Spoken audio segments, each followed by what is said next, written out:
Welcome or welcome back to Pewdiepie. I'm Zui and I hope you enjoyed today's video. But before we get right into it, I'm obligated to remind you to click either the like or dislike button, commenting something down below, and of course sharing the video so more people can see and enjoy it. This is very important as it helps with the YouTube algorithm. I want you to know that your help is greatly appreciated. If you have any suggestions or ideas for a story, my Discord link is in my link tree that is down in the description, as well as my Patreon and Ko-fi for any donations you may want to send my way. Every cent counts. Anyways, I hope you enjoyed today's video.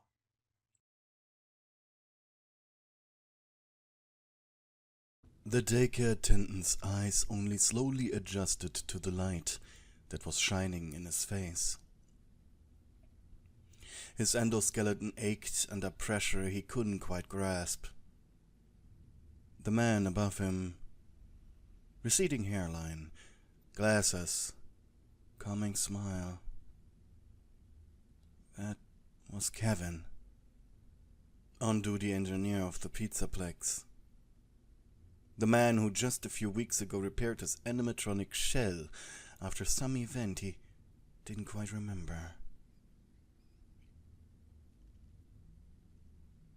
The robot shifted his gaze back to the light. And while the robot was distracted, Kevin reached up to the machine's head and inserted something. And suddenly, everything went black. So, can you hand me a screwdriver? I need number 13, asked the mechanic as you looked up from your security tablet.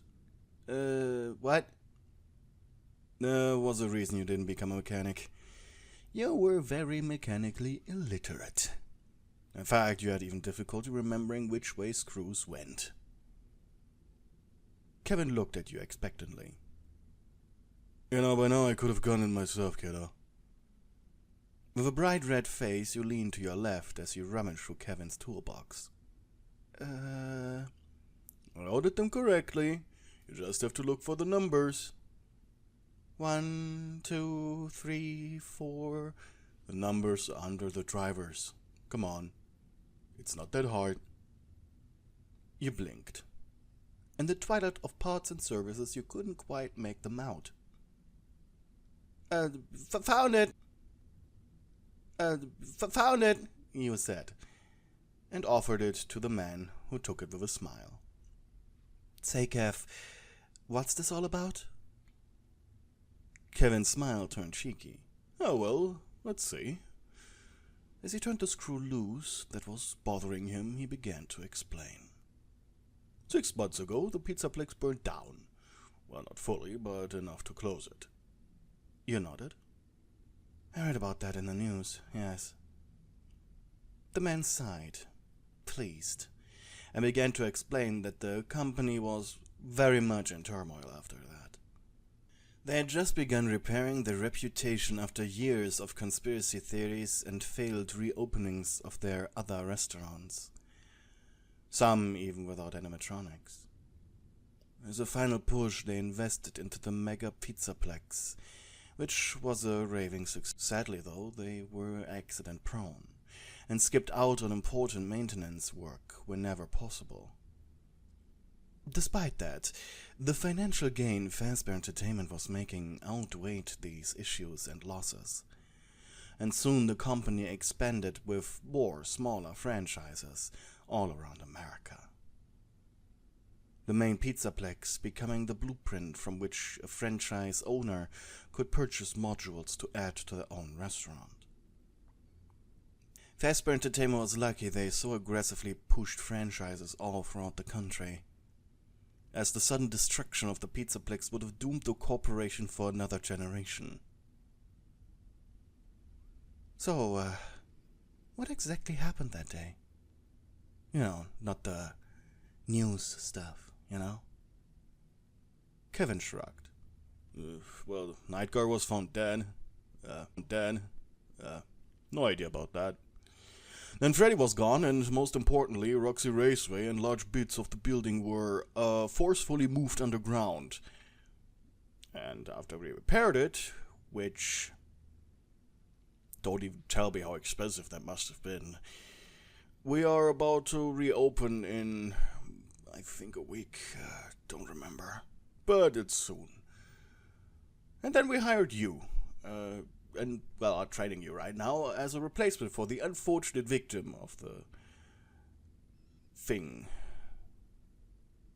You blinked. But how did all this happen? Start, I mean. Sinkhole? That's the best what we could guess here. A sinkhole destroyed half of the pizza flakes. And that also caused a fire. We really were... Oh. Well, if it wasn't for DJ Music Man's emergency protocol activating, we would have lost the other electronics too. Not just Freddy. Though we don't know where Freddy is. What I mean is, they went to him for protection from the flames. Thank God they did that. Kevin took a step to the side, finally letting you see his work. You raised an eyebrow. Well, kiddo, what do you think? In front of you on the work table laid the daycare attendant, with a few key differences. His lower half was replaced by 8 tentacle-like appendages covered in dark blue silicone rubber. The complexity of the machinery being beyond your understanding of robotics. Webbing had been placed between his fingers, and most importantly, all the small seams and holes in his skeleton shell were covered up with rubber bits to keep the electronics safe. Your eyes widened. Wow, you really are a magician with machines, Kev. The fat engineer shrugged approvingly. After the sinkhole had been reinforced and partially filled in, Kevin had the amazing idea of turning what used to be the Pizzaplex's basement into an underground indoor water park, now that it was forcefully a couple of sizes bigger. The owner of the Pizzaplex, a migrant from India called Amir, absolutely loved that idea. More ideas were thrown around by every worker as to what it should be themed after. The conclusion was making it space-themed and putting a modified daycare attendant model in there as its mascot. You pushed over a wheelchair you had been instructed to bring down next to Kevin as he activated the robot. The animatronic opened his eyes, looked to his left, then to his right. Well, Kevin, how bad does it look? He hushed as he flapped his tentacles. I was actually pretty proud of it. Then the machine's eyes fell on you. Ah, newbie. Were you here all along? Did it look as painful as it feels? You shrugged. Well, management said I should do this as a team-building exercise, but mostly it's just so I actually get to meet the elusive Kevin. Also, it looks pretty good. Not painful at all. Kevin mostly worked off-site. On duty, meaning that on a daily basis he drove to multiple franchises to give them mechanical support. What made him the designated Pizzaplex engineer was the simple fact he lived close to it and was able to always come, meaning it pretty much always started and ended here. Especially when there was an emergency. The animatronic sighed. Aren't you happy you get to be without sun now? Moon's eyes darted to you. Oh, yes. I haven't really thought about that. Or to the extent. Well, now that I'm giving it thought, yes, I am happy. There's no annoying other side of myself, tampering with my protocol not found. Kevin? Why don't I have access to a nap time protocol? There's no need for nap time where you're going? Then why for the love of Afton do I still have memories of doing that and enjoying it? You're stripping my rules from me.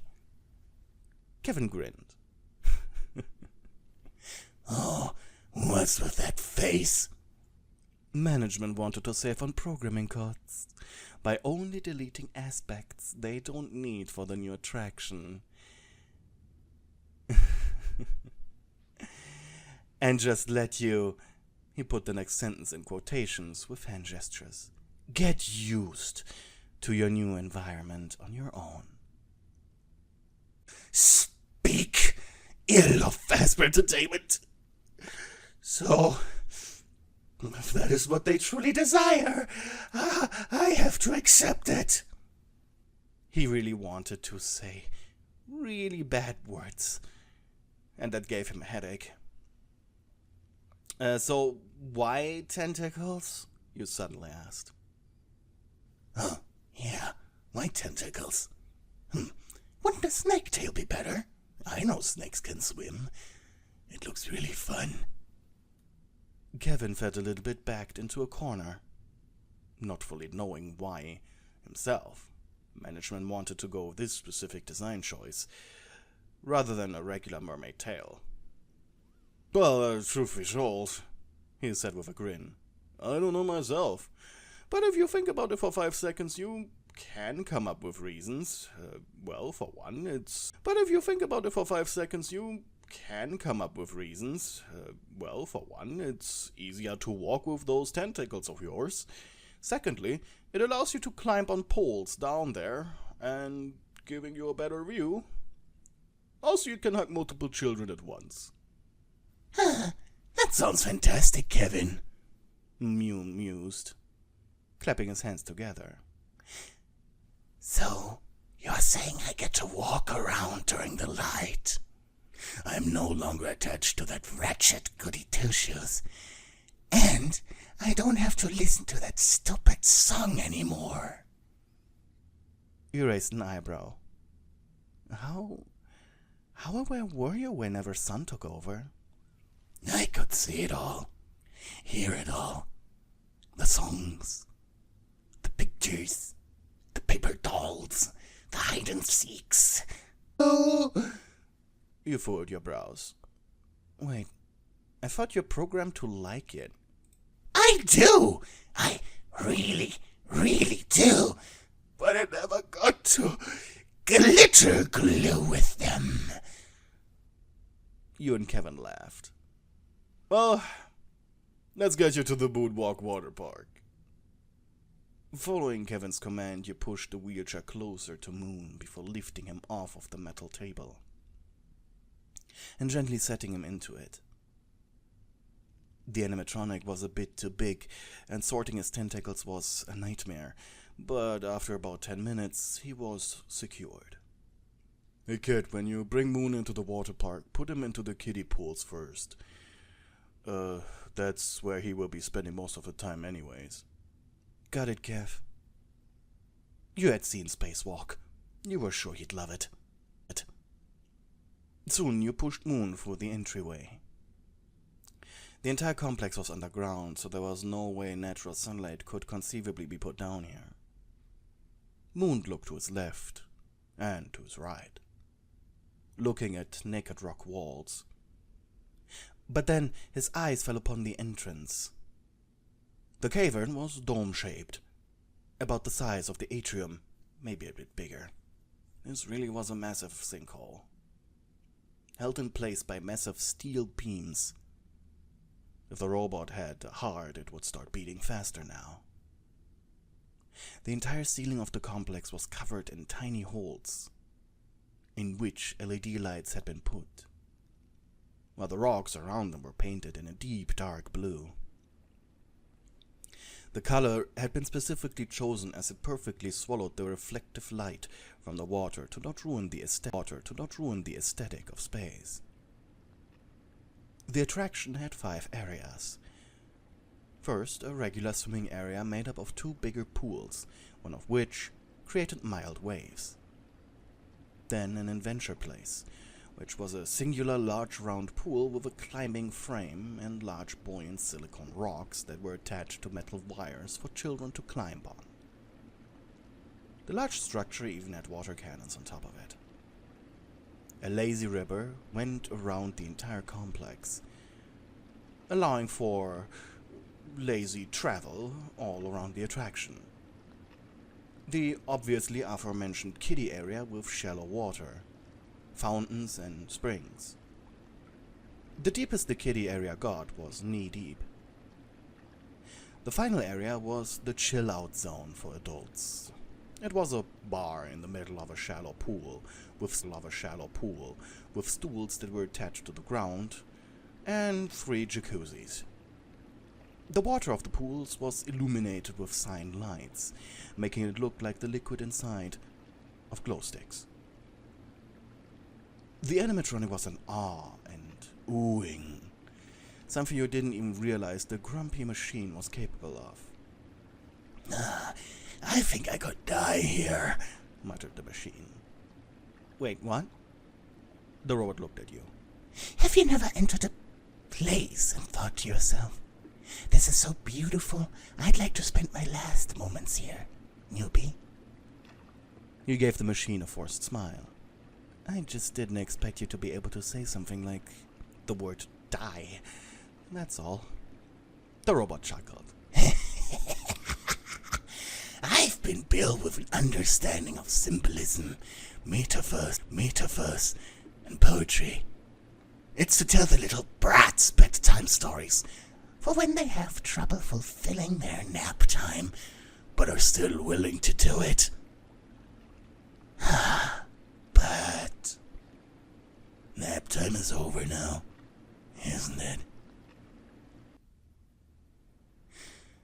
It was what I was made for. I'll miss it. I miss it already. You pushed Sun's wheelchair over to the kiddie pools where he slid off, his hard plastic shell crashing into the water. For a moment he lied there, motionless, and you gulped. Moon? My sensors tell me this water's incredibly cold, he mumbled. You sighed in relief and now sat yourself down into the wheelchair. Well, I mean, nothing is hooked up to, after all. The robot rolled around on his butt to look at you. So what now? You shrugged. I'm supposed to teach you how to walk. The robot's head spun upside down, mockingly. Oh, do you? Why didn't they just program that into me? You crossed your arms and smirked. Oh, well, that's because you're an AI. An adaptive AI. You can learn basic things like walking on your own.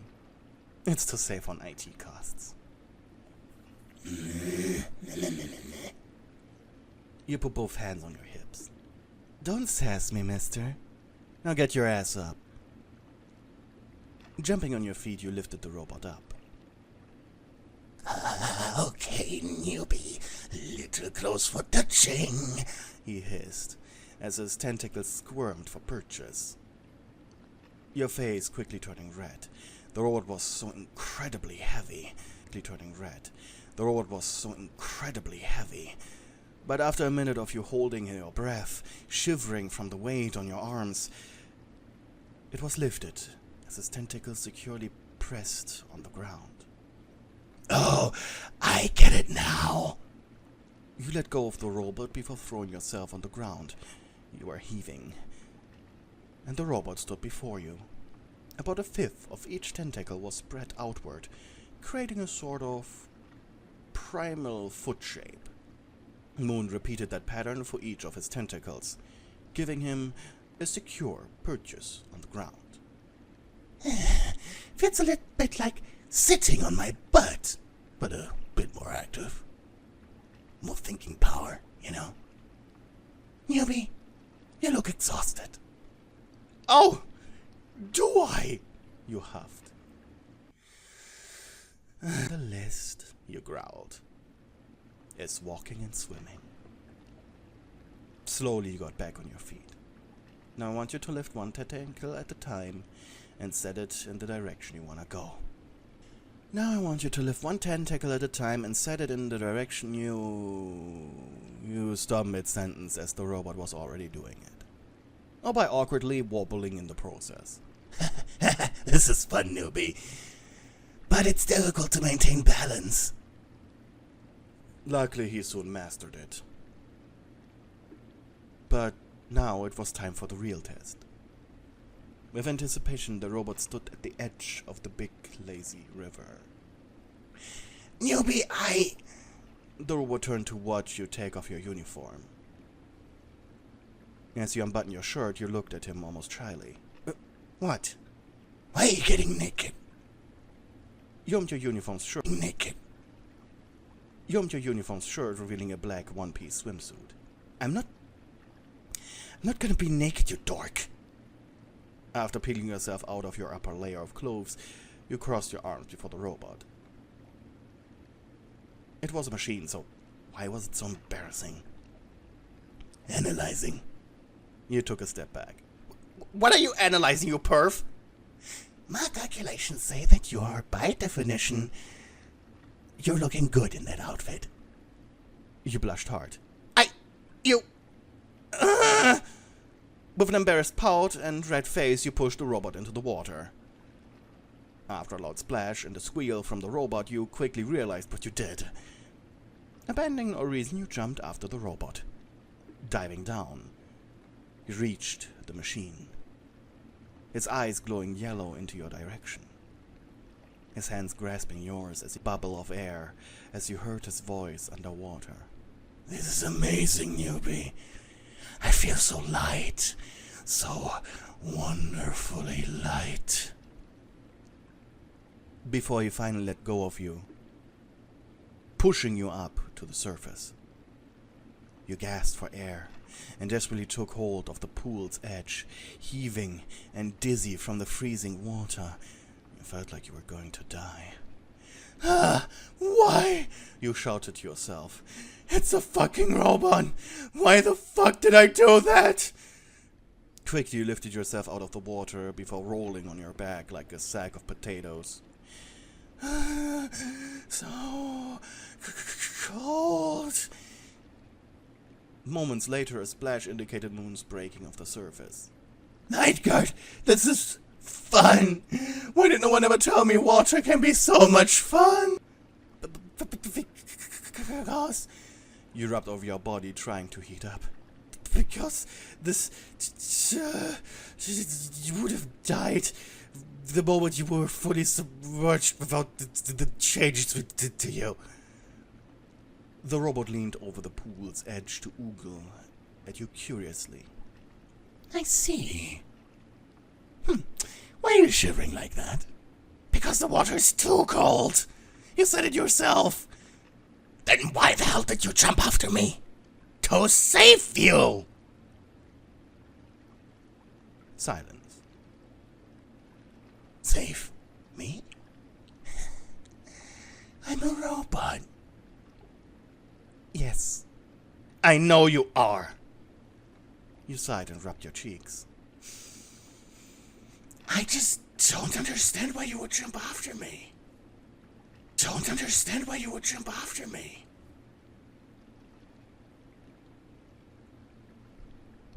Annoyed, you got on all fours and approached him.